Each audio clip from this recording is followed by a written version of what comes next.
शतनाम शाहबंदी सभी वक्तात्माओं को, सभी साधु संत समाज को। इस वीडियो में आपको बतलाया जाएगा अविद्या, अंधकार तथा भूले हुए जीवों की स्थिति का वर्णन।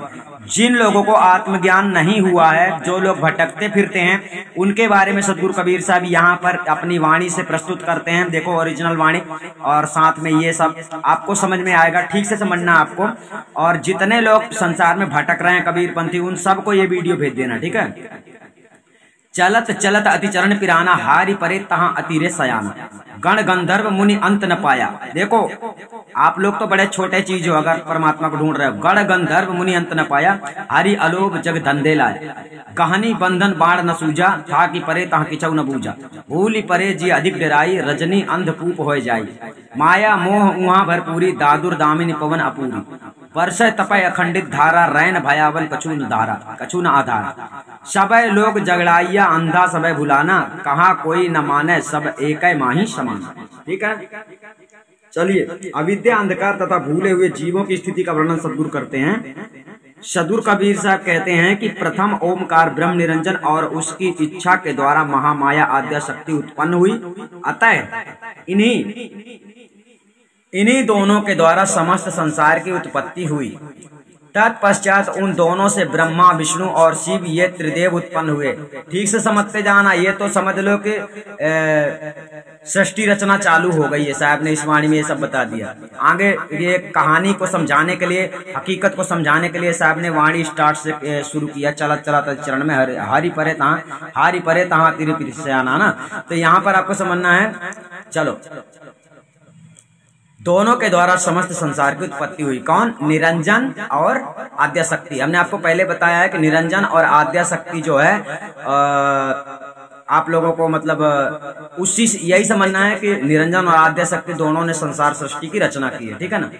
तत्पश्चात उन दोनों से ब्रह्मा, विष्णु और शिव ये त्रिदेव उत्पन्न हुए। ओमकार ब्रह्म निरंजन तो उक्त त्रिदेवों के उत्पन्न होने पर अदृश्य गुप्त होकर शून्य में स्थित कर गया। ठीक है ना, क्योंकि वह प्रथम इस जड़ प्रकृति रूप जगत की रचना करके वह स्वयं ही दिव्य देह धारण करके प्रकट हो गया था। ठीक है ना।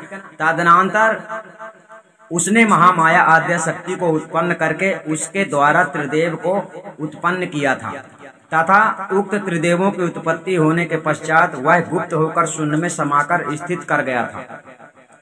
अब देखो, अनुराग सागर में आपको न जाने कितनी बड़ी बड़ी कथा बताते हैं कि ये ज्ञान का बीज यहाँ से लाया, फलाना लाया, ढिमका लाया। तुम इसीलिए हम कहते हैं गलत ग्रंथों का ज्ञान मत पढ़ो। तत्पश्चात उक्त त्रिदेवों ने जब इस जगत की रचना को देखा, तब वह परस्पर में विचार करने लगे कि इस जगत का उत्पत्ति करता कौन है। जब वह इस विषय को नहीं समझ सके, तब उन्होंने माता आद्या देवी से जाकर पूछा। तब आद्या देवी ने बताया कि इस जगत का रचयिता ओमकार ब्रह्म निरंजन है। अतः तब वह त्रिदेव उस ब्रह्म निरंजन की प्राप्ति के लिए खोज करने लगे, परंतु उनको किसी प्रकार भी उसका दर्शन नहीं हुआ। तत्पश्चात उन्होंने आद्या देवी के उपदेशानुसार पिंडी तथा ब्रह्मांडी साधन, जाप, अजपा, योग, तपादि को विधि पूर्वक किया तथा ओम, सोहम, राम, ररम आदि विभिन्न प्रकार के अनाहत ध्वन्यात्मक शब्दों को प्राप्त करके ब्रह्मांडी दिव्य ज्योतियों का त्रिकुटी से लेकर चोटी के नीचे तक साक्षात्कार दर्शन किया। तदनंतर उन त्रिदेवों ने उन्हीं दिव्य ज्योतियों तथा ओम, सोहम, रनंकार आदि को परमात्मा दर्शन स्वीकृत कर लिया और उसी को ऋषि, मुनि, महर्षि, सनकादि तथा समस्त संसार में प्रचार कर दिया। अतएव सदगुरु कहते हैं, चलत चलत अति चरण पिराना, हारि परे तहां अति रे सयाना। यहाँ पर समझ लेना, जितने लोग ध्यान करते हैं ना, तो सदगुरु कबीर साहब उसके खिलाफ बता रहे हैं कि ये सब आप लोगों ने तो इतना कुछ देखा भी नहीं होगा जितना ये ब्रह्मा, विष्णु, महेश देख चुके हैं, लेकिन फिर भी इनको मुक्ति नहीं हुई है, क्योंकि आप लोग उल्टा ज्ञान से, उल्टी तरीके से ज्ञान चल रहे हैं, ज्ञान में चल रहे हैं, आत्मा की खोज में। आत्मा की खोज में ये सब नहीं करना होता है जो आप लोग कर रहे हैं। ठीक है ना। ये ध्वन्यात्मक शब्द, अनाहत ध्वन्यात्मक शब्दों को जो भी आप सुनते हैं ना, वो अनाहत शब्द है, जिन्हें तुम्हें ऐसा लगता है कि सार शब्द की धुन है। सार शब्द की धुन नहीं सुनना है, ध्यान रखना।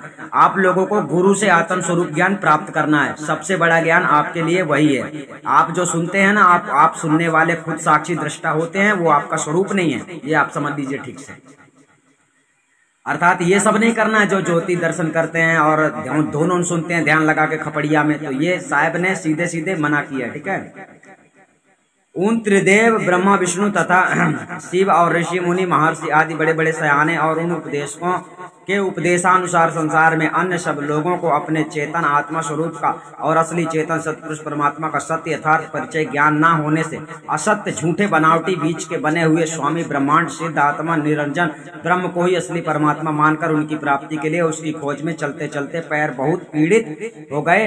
अर्थात जाप अजपा योग प्राणायाम और यज्ञ यागादि कर्मकांड तथा तीर्थ व्रत तापादि अनेक प्रकार की पिंडी ब्रह्मांडी साधन करते करते तथा शारीरिक परिश्रम तथा मन बुद्धि प्राण वाणी ओम सोहम रामादि और वर्णात्मक शब्द मंत्रादि एवं शंख सहनाई वीण बांसुरी आदि ध्वन्यात्मक शब्दों का साधन करते हुए भी उसकी प्राप्ति नहीं हुई। तब वह सब हार कर गिर पड़े और सब साधन छूट गए और तब वह निराश होकर अपने ही ऊपर क्रोध करने लगे। अर्थात उस ब्रह्म निरंजन की प्राप्ति न होने से वह अपने मन में खेद करने लगे कि मेरे उद्देश्य की सिद्धि अभी तक नहीं होने पाई है। इस प्रकार तो आगे भी होना असंभव है। अतएव सद्गुरु कहते हैं कि उस ब्रह्म निरंजन का अंत देवगण गंधर्व तथा ऋषि मुनि महर्षि आदि किसी ने भी नहीं पाया है। तो ये संसारी लोग कैसे पा सकते हैं, ठीक से समझ लेना। ये साहिब के ही विचार हैं, साहिब डायरेक्ट कह रहे हैं, आपके समझ में नहीं आता है तो लगाओ खपड़िया में ध्यान। मतलब निरंजन का पार नहीं पाया है, परमात्मा की तो तुम बातें ही छोड़ दो अगर तुम परमात्मा को खोजना चाहते हो तो। क्योंकि हम तो डायरेक्ट कह रहे हैं कि सदगुरु कबीर साहब ने आत्मा परमात्मा का स्वरूप ज्ञान करवाया है। भेदी गुरु इसीलिए होता है और भेदी गुरु के शरण में आप जाते हो, भेदी गुरु की सेवा से आप उसको प्राप्त कर सकते हो, ठीक है, दूसरा कोई रास्ता नहीं। साहब ने कहा तो ये संसारी लोग कैसे पा सकते हैं। अतः जब उन सब ने उसका अंत किसी प्रकार नहीं पाया तब यह सब खेद पूर्वक विचार करने लगे कि संसार की उत्पत्ति करने का महाप्रलय में समस्त संसार को हरने अर्थात विलीन करने वाला हरि ब्रह्म निरंजन गुप्त अव्यक्त है और उसने समस्त संसार को अनेक प्रकार से कर्मों के झमेले में डाल दिया है। अथवा वह अव्यक्त गुप्त है, उसके लिए सुख शांति पूर्वक मुक्ति प्राप्ति के लिए योग यागादि वेदोक्त कर्मकांड का ब्रह्म तथा ऋषि मुनियों ने संसार में विशेष प्रचार कर दिया एवं उन गुरुओं के उपदेशानुसार समस्त संसार के मानव प्राणी विभिन्न प्रकार वेदोक्त यज्ञादि कर्म करने के धंधे अर्थात व्यापार रूप झमेले में लग गए। जिन लोगों ने झमेला खड़ा किया है, उल्टा सीधा ज्ञान देते हैं, ये इनका व्यापार है, ध्यान रखना।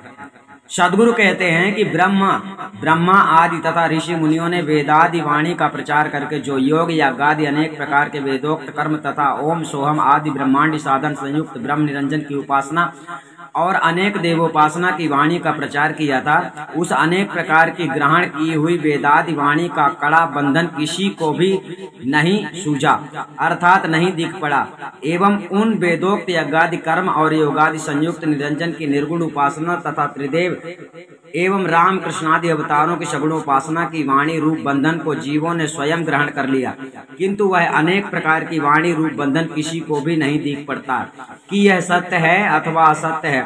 और जब वह थक कर गिर पड़े तब उनकी समझ में कुछ भी नहीं आया और उस अनेक प्रकार की वाणी रूप गहन वन में पड़कर सत्य मार्ग को भूल गए और तब सब संसारी अज्ञानी जीव अत्यंत अधिक भयभीत हो गए और विचार करने लगे कि अब इस संसार से कैसे पार हुआ जाएगा कि इतने में उसी समय अविद्या अज्ञान रूपी रात्रि अंधकूप होकर आ गई, ठीक है।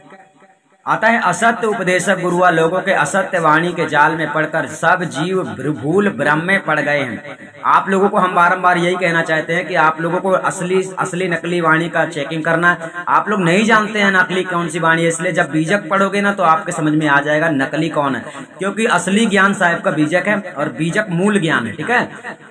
उनको अपने निज घर महाचेतन सतपुरुष परमात्मा के प्राप्ति का विशुद्ध साधन मार्ग नहीं सूझता है, अर्थात जो जिसमें से आप निर्मल हो सकते हैं, ऐसी भक्ति आपको नहीं मिल पा रही।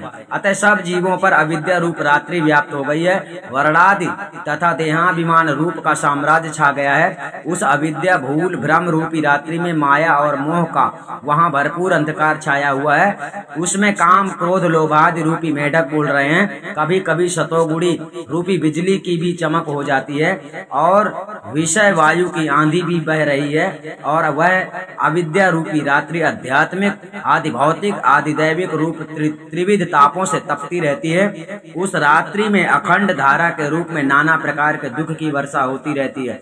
इस प्रकार वह अविद्या रूपी रात्रि बहुत भयावनी भयकारक भयंकर हो गई है, जिसमें किसी प्रकार का कुछ भी आधार सहारा अवलंब नहीं मिलता है। सदगुरु कहते हैं कि उपयुक्त रीति से सब लोग वंचक गुरुओं के अविद्या जाल में फंसकर ठगे गए हैं। इस प्रकार उपदेशक गुरुआ लोग और उपदेशक शिष्य लोग सभी भ्रम में पड़ गए हैं, अर्थात जो ग्रंथ तथा उनके उपदेश और मार्ग साधन बंधन के कारण है, उन्हीं को मोक्ष का कारण मानकर उसी के अनुसार चलना प्रारंभ किया। जैसे एक अंधा के हाथ को पकड़कर दूसरा अंधा यदि चले तो वह आगे गर्त में अवश्य ही गिरेगा, उसी प्रकार अज्ञानी अंधा वंचक गुरु लोगों के असत्य उपदेश रूपी हाथ पकड़कर मोक्ष मार्ग में चलने वाले अज्ञानी शिष्य का भी संसार रूप गर्त में गिरना अवश्य भावी है। अतः सदगुरु कहते हैं कि संसार में सभी अज्ञानी लोग ठगा गए हैं, क्योंकि वंचक गुरुओं ने सबों को भुला दिया है। मेरे सत्य उपदेश को कोई नहीं मानते हैं। सदगुरु कबीर साहब क्या कहते हैं? मेरे सत्य उपदेश को कोई नहीं मानते हैं, और वही हो रहा है, क्योंकि सबके सब अर्थात संसार सागर में जन्म मरण रूपी व्याधि से पीड़ित सभी वेदोक्त यज्ञादि कर्मकांड योगी आदि विवेकहीन आत्मज्ञान से शून्य लोग भ्रम में पड़कर भटक रहे हैं। मेरे सत्य उपदेश पर कोई भी ध्यान नहीं देते हैं। सब एक ब्रह्म निरंजन की वेदादि वाणी के जाल में समा गए हैं तथा समाते जा रहे हैं, क्योंकि वेदादि ग्रंथों में ओम सोहम तथा योग की प्रधानता का वर्णन है, किंतु उस योग मार्ग में तो सिद्धियों का और ज्योति प्रकाश का ही आधिपत्य है, और अनाहत अर्थात नाना प्रकार के जितने लोग ध्यान करते हैं ना योग साधना, वो समझ लो साहब डायरेक्ट कह रहे हैं कि जो आपको मिल सकता है, मुक्ति नहीं मिल सकती, आत्मज्ञान नहीं मिल सकता है। ध्वन्यात्मक अनाहत नाद तो योगी के ब्रह्मांड में आंधी का तूफान मचाया करते हैं। जो लोग ध्यान वान करते हैं ना, धुन सुनते हैं, ये उनके बारे में। एवं अनाहत नादों की तो मानो वहाँ सदैव वर्षा ही होती रहती है, और स्वरूप परिचय ज्ञानहीन साधक जीव उसी में तपते हैरान हुआ करते हैं।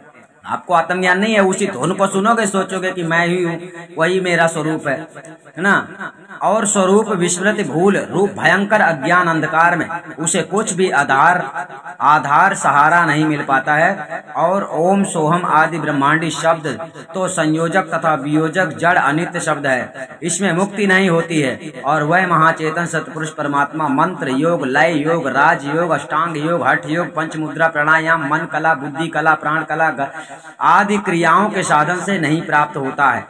साहब ने क्या बताया? सब कुछ इन चीजों से प्राप्त ही नहीं होता है। ध्यान रखना, कितने योग बता दिया यहाँ पर, ये सभी में प्राप्त नहीं होता है, ठीक है ना। फिर भी आप लोग कर रहे हो, करो, क्योंकि वह निर्गुण निराकार ओमकार ब्रह्म निरंजन और सगुण साकार त्रिदेव तथा राम कृष्ण अवतारी पुरुषों से भिन्न है और परे है। अतः इस रामायणी का टीका दोहा में जो हमारे पूज्य महात्मा पूर्ण साहब ने किया है, उसे देखिएगा, जो कि ठीक है। अब उन्होंने अलग से ये वाणी लिखी है, ये चला सब जगत में अच्छे चरण पिराग, ब्रह्म खोज के हारि पर है, बड़े सयाने बाय, गढ़ गंधर्व और मुनि काहू अंत न पाए, तबहि कहा हरि गुप्त है, जब को कर्म लगाए, जो बंधन मुनिवर दिया, जो गह लिया संसार, बंधन जानी परो नहीं सबे पर है तहाँ कछु बूझा नहीं भूले जीव डराए, भरम भूल अंधियारा परि जीवन पर आए, वहाँ गुरुवन का मोह बहु पंडित वेद सुनाए, अर्ध मात्रा ओमकार को एक अनेक दृढ़ाए, बरसे विरह अखंड विधि तपे जीव सब जार, भरम मोह भयावनी कछु न मिले आधार।